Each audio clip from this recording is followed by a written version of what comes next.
Hello, hi, welcome back to YouTube channel. कसे आहात सगळे? आय होप तुम्ही सर्वजण खूप खुश असाल. मीही खूप खुश आहे. आणि आत्ता आहे मी गाथा नवनाथांच्या सेटवर नाही. तिथला माझा ट्रॅक संपलेला आहे. तर सेम प्रोडक्शन, पण त्या प्रोडक्शनचं नाव आहे येलकोट प्रोडक्शन आणि हे आहे त्यांचंच साजरी प्रोडक्शन.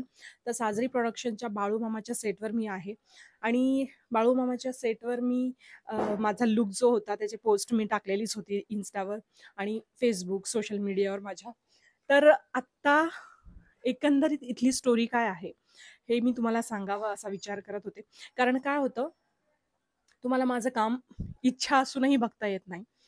तुम्ही ऑफिसमध्ये किंवा प्रत्येक जण आपापल्या पर्सनल कामात बिझी असतो. त्यामुळे कदाचित त्यांना वेळ मिळत नाही आणि अ, किंवा आपल्याकडे चॅनल नसतात. बऱ्याच ठिकाणी गावा साईडला असं होतं, की त्यांच्याकडे ते चॅनल नाहीये. त्याच्यासाठी वेगळे पैसे देऊन चॅनल घ्यावं लागतं. त्यामुळे बघणं होत नाही. तर एकंदरीत इथली स्टोरी काय आहे हे मी तुम्हाला सांगणार आहे. पण विचार केला, की मी प्रत्येक ब्लॉग जेव्हा प्रत्येक सेटवरचा बनवते, तेव्हा तो मी माझ्याच भाषेत, माझ्याच अ, तोंडून बोलत असते किंवा सेटवरचे काही सीन दाखवत असते, लोकेशन दाखवत असते. तर मी विचार केला, की ह्यावेळेस आमच्या सेटवर एक पोपट आहे. तर त्याच्या तोंडून मी हे तुम्हाला सगळं दाखवावं किंवा इन शॉर्ट ही स्टोरी जी आहे, ती त्याच्या तोंडून तुम्हाला ऐकवावी. म्हणजे तुम्हालाही ती ऐकायला खूप छान वाटेल. तर हा आहे आमच्या सेटवरचा पोपट. म्हणजे ही ह्या सीनमध्ये, ह्या स्टोरीमध्ये माझी मुलगी दाखवलेली आहे, जिचं नाव आहे श्रीभामा. आणि माझं नाव काय आहे? मला काय माहिती काय? माझं नाव आहे सविता उर्फ वर्षा पटेल, वर्षा राणी पटेल. आणि ही आहे अर्जुनी सस्ते. आणि सेटवरचं नाव काय तुझं? श्रीभामा. मधलं नाव आहे तिचं श्रीभामा. विसरलीस? मी नाही विसरली, तू माझं नाव विसरली, मग मी पण तुझं नाव अरे हा विसरली. हा. ठीक आहे, चलो. तर तुम्हाला श्रीभामा, खाली उतर थोडी. हा, तर श्रीभामा तुम्हाला स्टोरी सांगणार आहे. काय Yes. काय काय झालंय आपल्या स्टोरीमध्ये सांग. पहिले काय असतं, आम्ही ज्या गावात राहतो त्या गावामध्ये खूप सारे ॲनिमल्स असतात. मेंढे, घोडी, गाय, बैल. सो त्यांच्यासोबत आम्ही राहतो. म्हणजे माझं नाव श्रीभामा, हिचं नाव सविता, माझ्या पप्पांचं नाव सदाशिव. तर आम्ही तिघांची एक फॅमिली राहते. आणि आमच्या सोबत अप्पा राहतात. त्यांची मिसेस मीन्स अक्का आणि अप्पा. त्यांचे गुरुदेव पण आहेत. आणि शेजारी, आपल्या शेजारी राहतात ते आपल्या शेजाऱ्यांचं नाव आहे नर्मदा आणि त्यांच्या मिस्टरचं नाव आहे नारायण. तर त्यांच्यासाठी मी एक सॉन्ग पण बनवलं आहे. ते आपण नंतर सांगणार. आधी आपण सांगणार स्टोरी. आणि स्टोरी त्यांना समजली तरच त्यांना सॉन्ग पण समजणार आहे. तर मला काय झालं, आमचा रात्रीचा सीन होता ना, तेव्हा मी असं अचानक नाही, सुरुवातीपासून सांग. ओके. आपल्या गावात कोण येतं, कोण असतं? आपल्या गावात ना बाळूमामा येतात, जे आमचं भलं करतात, चांगलं करतात. त्यांचं नाव घेतल्यानंतर ते आमच्या डोक्यात येतात. मग ते आम्हाला दर्शन देतात आणि आम्ही ते आमचे खूप फेवरेट आहेत. आम्ही पण त्यांचे खूप फेवरेट आहोत. तर काय प्रॉब्लेम झाला, मला काय ताप आलं, मी बेशुद्ध पडली, तर ते आम्हाला बैलगाडीने, म्हणजे असं शूट होतं की बैलगाडीने आम्ही फॅमिली मेंबर्सची बैलगाडीने ट्रॅव्हल करतो मामांकडे. तर पहिले काय झालं, पहिले ना मामांचा एक फोटो असतो, तो आम्ही आमच्या घरी, तिकडे आमचं घर आहे, तर तिकडे आम्ही फ्लॉवर्स पूजा करतो, अगरबत्ती वगैरे. तर पूजा केल्यावर पूजा केल्यावर मग आम्ही त्यांच्या घरी जातो. मग तिथे कोण येतं? सांगते. तिकडे ना ते आम्हाला साक्षात दर्शन देतात. म्हणजे ते एडिट करतात, एडिटर जे आहेत.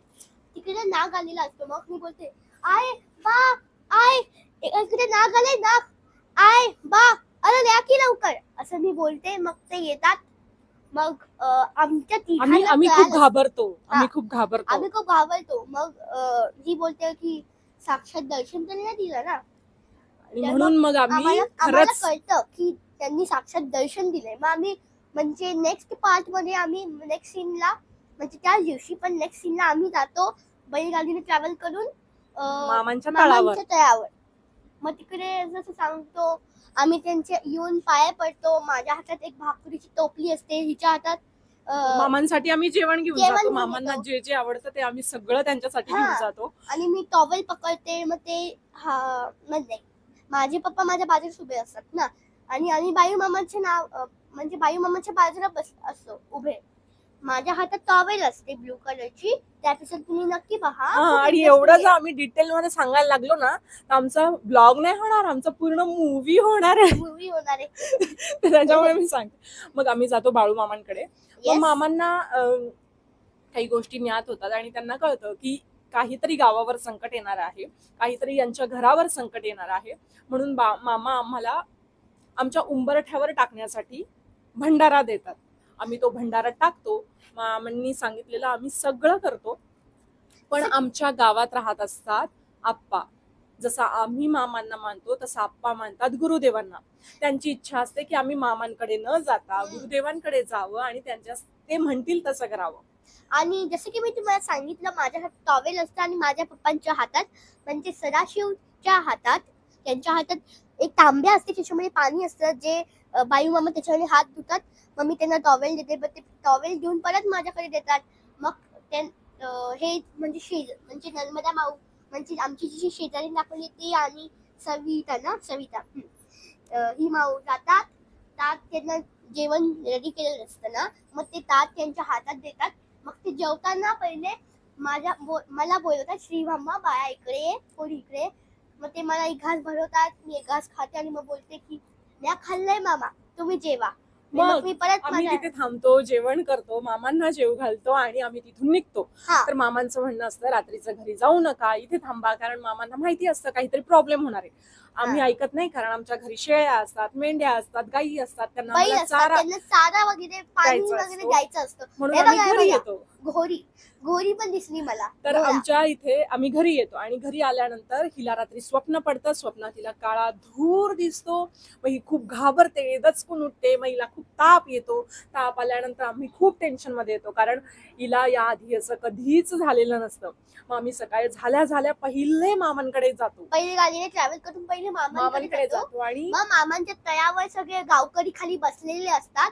मग मामा बोलतात, मग मी खूप रडत असते, कारण माझ्या मुलीला खूप ताप आलेला असतो आणि मला खूप टेन्शन आलेलं असतं की माझ्या मुलीचं कसं होईल. मामा हिला पटकन बरं करा म्हणून आम्ही दोघं नवरा बायको खूप रडत असतो. तिकडे तुम्ही बघितलं असणार की तिकडे बैलगाडी थांबली. तर बैलगाडी जेव्हा तळ्यावर थांबते तेव्हा माझे जे पप्पा आहेत सदाशिव, ते मला कड्यावर उचलून म्हणजे असं उचलून आणतात खाली. म्हणजे दत्तू आणि शंजूचे दाखवलेत, ते घुंगरी असं खाली गाडीवर ठेवतात. मग त्याच्यावर मी झोपते. मग मामा यांना ओरडतात की मी तुम्हाला सांगितलं होतं की काल तुम्ही तळ्यावर थांबायला पाहिजे होतं, मग तुम्ही थांबलात का नाही. मग असं आम्हाला मामा रागवतात आणि मग आम्हाला समजतं की अरे आम्ही खूप मोठी चुकी केली, मामांचं ऐकलं नाही आणि आम्ही घरी गेलो. तर आता याच्या पुढे काय होणार आहे, मामा हिला कसं वाचवणार आहे, हे सगळं मध्ये भेटेल. तोपर्यंत आपला मूवी तर झालाच आहे. तुम्ही आमचा तरी पण मी तुम्हाला ब्लॉग बोलते, तर तुम्ही आमचा ब्लॉग फुल बघा आणि नेक्स्ट पार्ट मध्ये मी तुम्हाला सांगते अजून पुढे काय काय घडणार आहे. Okay, bye bye. जसं मी तुम्हाला म्हटलं की आमच्या श्रीभामाने याच्यावर एक गाणं बनवलं आहे, जी आमची स्टोरी आहे त्याच्यावर. तर ते काय आहे ते तिच्याच तोंडून तुम्ही ऐका. तर मी तुम्हाला मागच्या व्हिडिओ मध्ये साक्षात दर्शन सांगितलेलं मामांचं की काय मामा आम्हाला वाचवतात वगैरे वगैरे करतात. सो आता मी तुम्हाला दाखवणार आहे जे मी सॉंग्स म्हणणार होते, गाणार होते, पण माझ्या आई सविताने सांगितलं की नंतर नेक्स्ट व्हिडिओ मध्ये आपण पूर्ण ते गाण्यांचाच मूवी बनवू. तर आता मी तुम्हाला गाणं दाखवणार होते. आहे आमच्या फॅमिलीचं पहिले आहे, माझे आई माझे बा गेले तळ्यावर मामांना भेटायसाठी, माझे आई माझे बा माझ्यासाठी नारायण नारायण तेरे दो नयन चोरी चोरी लेके का शेजारीन का ये मन, नारायण नारायण नारायण शेजारीन का मन यहाँ नहीं है, नारायण शेजारीन का मन काले जादू में है, नारायण नारायण नारायण नारायण. बाळू मामा जपता नारायण, गुरु अप्पा जपते शेजारीन शेजारीन शेजारीन शेजारीन. खूप छान बनवलं आणि फुल एनर्जीने दिवस रात्र, म्हणजे जेव्हा पण आम्ही सेटवर असतो, रिकामं बसलेलो असतो, आमचा सीन आलेला नाहीये, तेव्हा हिचं हेच गाणं चालू असतं आणि हे गाणं ऐकून मी प्रत्येकाला एनर्जी देत असते. तर मी आजच आमचं फॅमिलीचं गाणं गायले आणि आजच तुम्हाला मी सांगितलंय आता आमचं फॅमिलीचं गाणं पण इकडे कॉमन होईल, इकडे एकदम फेमस होईल. सो काय असतं, रात्री 9 वाजता ना माझी बॅटरी फुल डोल होते, म्हणून मी ना आताच सगळं व्लॉग वगैरे करून घेते. आणि रात्री काही एवढं दिसत नाही ना आम्ही, म्हणून मी दिवसाच करते. कारण इथे खूप ओपन आहे, म्हणजे आजूबाजूला बिल्डिंग्स नाहीयेत आणि टोटल ओपन असल्यामुळे अंधारही लवकर होतो, उजेडही लवकर होतो. तुम्हाला माहितीये का इकडे चित्ता येतात रात्री 11 o'clockच्या नंतर. मग आमचं म्हणजे 11 o'clockच्या नंतर नाही, 10:30च्या नंतर येतात. पण आमचं बॅकअप 10:30लाच होतं. इथलं जंगल दाखवते, म्हणजे तुम्हाला आयडिया येईल की खरोखर रात्री इथे बिबट्या येतात. कारण गोरेगावच्या ह्या जंगलात, आरेच्या ह्या जंगलात एकूण 69 बिबट्या आहेत. अप्पू गप्पू मैदान यांना दिसलं ना चित्ता, मी तर बसले मी आणि शेजारी इकडे समोर जिथे आम्ही बसतो ना, जिथे तळ आहे त्याच्या समोरच आम्ही बसतो. दाखवू का यांना? सो हे बघा गाईज, हे जे तुम्हाला दिसतंय हे मेंढ्या आहेत आणि तिकडे त्या साईडला तळ आहे जिथे आम्ही शूट करतो मामांसोबत. तिथे टेंट बांधलेला आहे. आता तिकडे स्क्रिप्ट आमच्या हातात आल्या होत्या, त्यामुळे आम्ही एकत्र बसून स्क्रिप्ट रीडिंग करत होतो. कारण स्क्रिप्ट वाचून झाल्यानंतर आम्हाला लगेच सीनला जायचं होतं. सीन आमचा लागला होता आणि आय नो तुमच्या लक्षात आलंच असेल की बाळूमामाचा माझा ट्रॅक संपलेला आहे आणि हा ब्लॉग मी खूप लेट पोस्ट करते, त्यासाठी सो सॉरी. पण तुम्ही जे मला भरभरून इन्स्टावर, फेसबुकवर आणि यूट्यूबवर प्रेम देताय त्यासाठी मी तुमची मनापासून आभारी आहे. Thank you so much.